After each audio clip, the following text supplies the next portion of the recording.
आप सभी का एजुकेटिंग हिंदुस्तान पे बहुत बहुत स्वागत है। मैं आपके सामने एक नए टॉपिक के साथ आया हूँ। गवर्नर जनरल ऑफ इंडिया, जिसको वायसराय भी कहा जाता है, या उसका एक्चुअल में पूरा नाम है viceroy and governor general of India.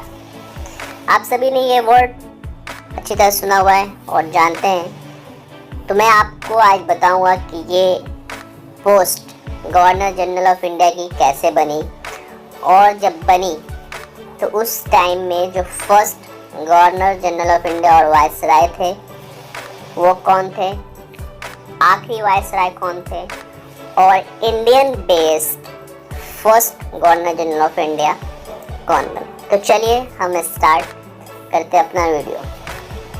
तो हम बात कर रहे हैं गवर्नर जनरल ऑफ इंडिया, जिसका पूरा नाम था viceroy and governor general of India. ये एक ब्रिटिश शासित भारत में एक पद हुआ करता था, जिसकी उत्पत्ति 24 अक्टूबर 1774 में हुई थी। इसकी उत्पत्ति के समय इस पद के अंतर्गत मात्र प्रेसिडेंसी ऑफ विलियम फोर्ड को लिया गया था। जो गवर्नर जनरल होते थे वो सिर्फ विलियम फोर्ड को ही कंट्रोल कर सकते। परंतु 1833 में ईस्ट इंडिया कंपनी ने पूरे ब्रिटिश भारत को इसके अधीन कर दिया। जब पूरा ब्रिटिश भारत इसके अधीन आया तो first viceroy and governor general of India बने वॉरेन हेस्टिंग्स। और ये चलता गया। लास्ट में जब हमें स्वतंत्रता मिलने वाली थी, अर्थात जब भारत स्वतंत्र होने को आया, तो last viceroy and governor general of India जो बने वो लॉर्ड माउंटबेटन, जिन्होंने 1947 में भारत के स्वतंत्रता के टाइम पे और भारत बंटवारे में भी बहुत बड़ा योगदान, भारत के और हर हिंदुस्तानी के दिल पे एक बहुत बड़ा जख्म है, जो भारत का 2 टुकड़ा करने में इन्होंने बहुत भूमिका निभाई। अर्थात 1947 में जब भारत स्वतंत्र हुआ, उस समय first Indian born governor general of India Chakravarti Rajagopalachari ji को बनाया गया। उसको राजा जी के नाम से भी जाना जाता था। उनका जो टेन्योर था, उनका जो कार्यकाल था, वो 21 जून 1948 से 26 जनवरी 1950 तक था।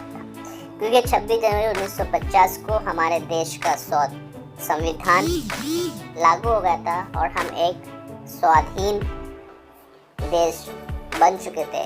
एक रिपब्लिक स्टेट के रूप में हमारी उत्पत्ति हो चुकी थी। तो Chakravarti Rajagopalachari professionally as a independence activist होने के साथ साथ लॉयर थे, राइटर थे, हिस्टोरियंस थे और स्टेट्समैन भी थे। वो कांग्रेस के लीडर भी थे। उन्होंने मिनिस्टर ऑफ होम अफेयर्स का भी कार्यभार संभाला। उन्होंने मिनिस्टर ऑफ एजुकेशन का भी 1950 से पहले कार्यभार संभाला। उनको first governor of West Bengal भी बनाया गया। उन्होंने अपनी एक नई पॉलिटिकल पार्टी बनाई, स्वतंत्रता पार्टी। वे मद्रास के दूसरे और 8वें चीफ मिनिस्टर भी रह चुके थे। 1954 में उनको भारत रत्न का, जो भारत का सबसे बड़ा अवार्ड है, सम्मानित किया गया। और चूँकि वो एक राइटर थे तो इसके लिए उनको साहित्य अकादमी का भी अवार्ड मिला था।